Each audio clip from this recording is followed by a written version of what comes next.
자, 모든 취미가 그렇듯 캠핑에도 짬에 따라 하수와 고수가 존재합니다. 하수부터 고수까지는 총 4단계가 존재하고 각 단계를 넘어서기 위해서는 뼈를 깎는 노력이 필요하죠. 가장 낮은 레벨은 단연코 캠린이죠. 캠핑에 이제 막 입문한 상태를 의미합니다. 근데 아이러니하게도 레벨은 가장 낮지만 이때야말로 4단계 중 가장 캠핑을 재밌게 즐길 수 있는 단계입니다. 닭장 같은 아파트로부터 이제 막 처음으로 탈출해봤기 때문에 어디로 무슨 장비를 가지고 가든 그냥 기분이 좋은 거죠. 그렇지만 슬프게도 2단계에 머무를 수 있는 시간은 길지가 않습니다. 어느 날인가부터 내 옆 사이트의 캠핑용품 세팅이 눈에 띄기 시작합니다.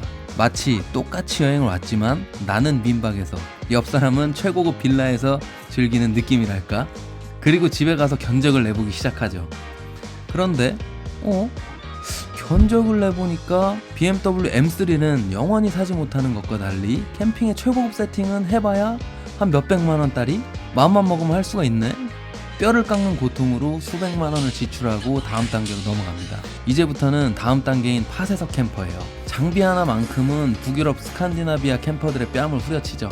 헬스포츠, 헬리녹스, 힐레베르그, 노르디스크, 커크햄, 노르텐트 등등. 어차피 장작 사서 쓰는데 도끼까지 다 갖춰줍니다. 집에 쇼파는 150만원짜리 쓰는데 1인용 작은 폴딩 체어에 100만원은 우습게 지출해버리죠. 왜? 닭장 같은 아파트에서 사는 5일보다 자연 속에서 캠핑하며 지내는 이틀이 중요하거든요. 그런데 어느 날부터 조금씩 캠핑장에 깔려있는 파쇄석과 데크가 눈에 거슬리기 시작하죠. 빈약하게 듬성듬성 신겨있는 나무도 눈에 거슬리고 갑자기 텐트 구매 사이트에서 보았던 이미지가 떠오르죠. 그리고 내 사이트의 모습과 비교를 딱 해봅니다. 하하, 이건 아니죠. 노지로 나가자. 이제부터는 노지 캠퍼 단계에 들어섭니다.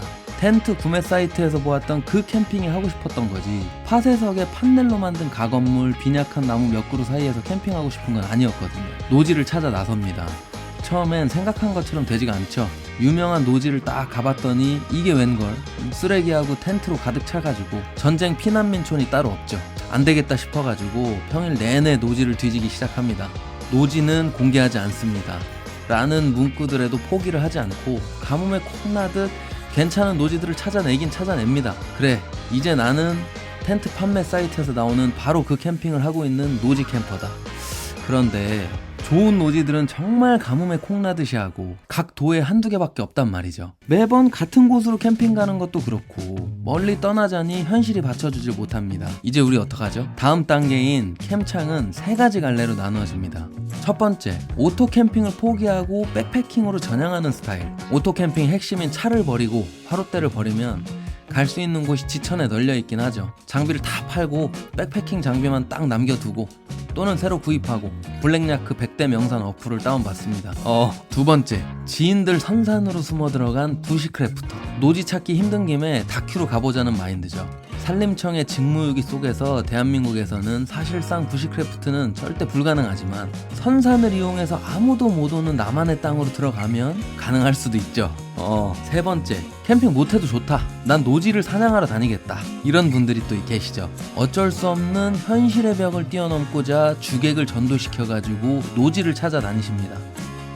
노지를 찾지 못하는 날에는 캠핑을 하지 못하고 복귀하기가 일쑤지만은 그렇지만 뭐 다른 방법이 있겠습니까? 이렇게라도 해서 노지를 찾으면 하고 못 찾으면 다음 주에 또 찾으러 나가는 거죠. 여기까지 짬에 따른 캠퍼의 4단계 레벨을 살펴봤는데 여러분들은 어디쯤 계신가요? 마치겠습니다.